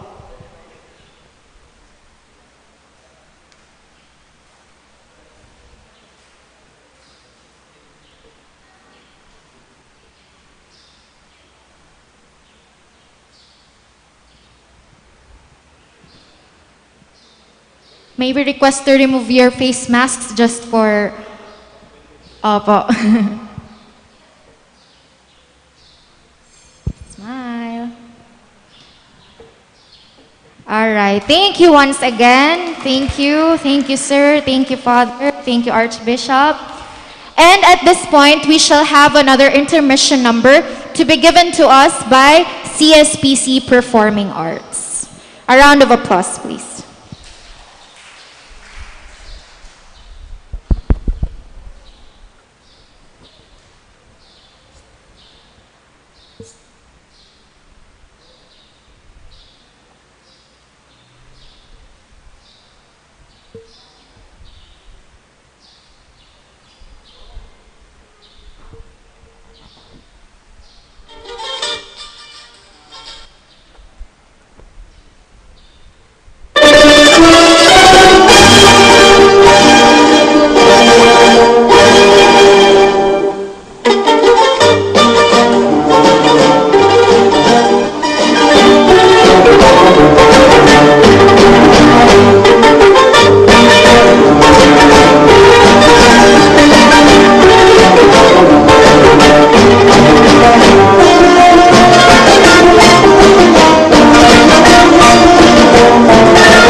So that was yet another amazing talent from our CSPC Performing Arts, from our very own students. So at this point, we shall now have the closing remarks to be given to us by the Director for the Center for Rinconada Culture and the Arts, Dr. J.L. Luzon.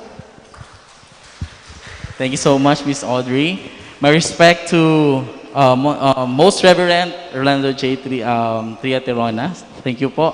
And to the SUC President of our college, Sir Choi, and to Reverend Father Albert Aurelio, and to all who came here to witness the seminar, and at the same time to those who are watching via Facebook Live and Zoom.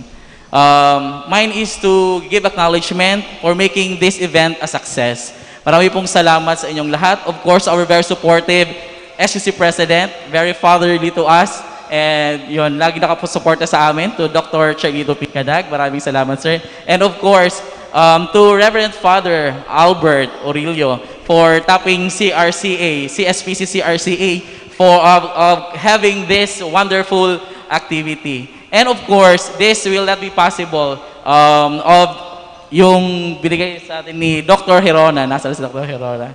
Okay, so very informative, sir. And actually, nung nalaman po na may pa-webinar seminar regarding this topic, our partner LGU trying to contact me and para mapaabot po yung kung paano sila matutulungan with regards to the history of their municipality, especially Baaw and Batu and Balatan po. So sana po matulungan niyo po kami para sa may pagpatuloy pa po namin, mabigyan ng magandang this is actually part of our agenda in the Center for Rinconada Culture and the Arts, and we are looking forward into this the different activities that will promote and conserve and at the same time preserve the culture and arts of Rinconada. Kaya marami pong salamat. So ngayon po, nagpapasalamat din po ako sa mga lahat na nanonood, especially for our students who are watching live in Facebook and Zoom.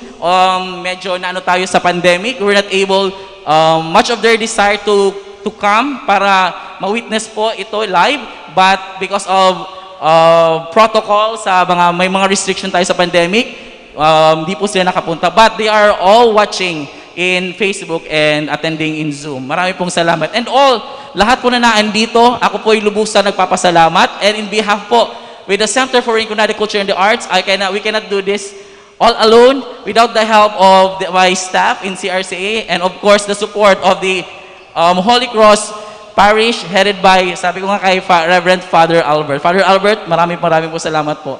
So kung may nakalimutan pa po ako, ay of course po pala yung partnered program po namin, the tourism program in CSPC, because it's really part in the tourism, because they are focusing more, part of their program, a part in the program is the heritage tourism, and this one is an example of promoting heritage tourism in our place. Marami pong salamat. And also, wala po dito si VP Rep-Ed namin, si Ma'am Tess, ang aming nanay sa aming unit. Maraming salamat po, Ma'am Tess, if you're watching live. Maraming pong salamat po sa inyo. And to all who help making this event a success, maraming salamat po. Sana sa susunod po, magkita-kita po ulit tayo. Thank you so much. Thank you, Sir Luzon. It has been both a great pleasure and opportunity once again to be able to succeed in imparting great compendium of knowledge and worthwhile experiences as well as stories amid the current state of our country and the world that are facing. The world is getting more and more dynamic, and with all these changes, one must know how to look back and pay respect to the history, as all of these are part and parcel of being a true-blooded Nabueño and a Filipino. We thank you all once again for taking part in this momentous virtual occasion. We hope we can do this in the near future, face-to-face, once this crisis is over. Again, this has been Audrey Hugo. God bless everyone and stay safe. Thank you very much. We would like to invite for the photo opportunity.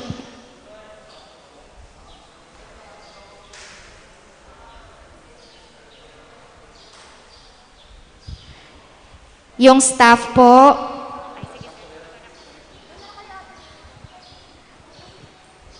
And likewise, before, nakalimutan ko po, papasalamat po ako sa CCCOM, sa Caceres Commission, Communication. Maraming salamat po. Okay, yun. Maraming pong salamat po sa inyo. Thank you.